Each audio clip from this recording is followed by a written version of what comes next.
Qysh merret abdesi apo gusli nëse ke dorën apo këmbën e thyer?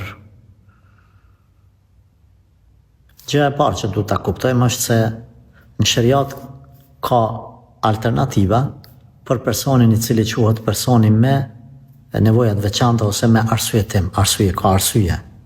Sahibul udhr quhet, ai që ka një arsye, një sebeb shëndetësor. Pastaj, ky sebebi, ky shkaku që ja lehtëson ibadetet, varet prej rrethanave të cilat i ka. Nuk mund të themi merret çështu edhe s'ka.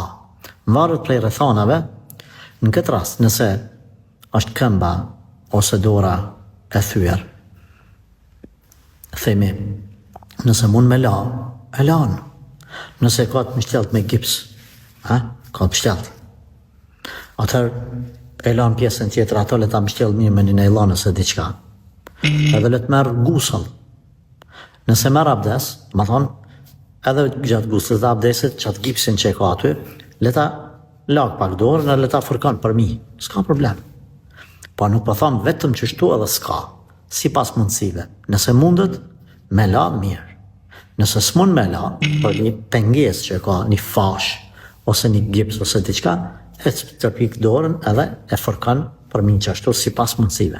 Pra gjen një alternativ që nuk e dëmton plagën ose kthymjen, edhe në anën tjetër pak a shumë e prek uji, qoftë edhe duke e fërkuar çat pjesën e dëmtuar. Allah na përmirësoft.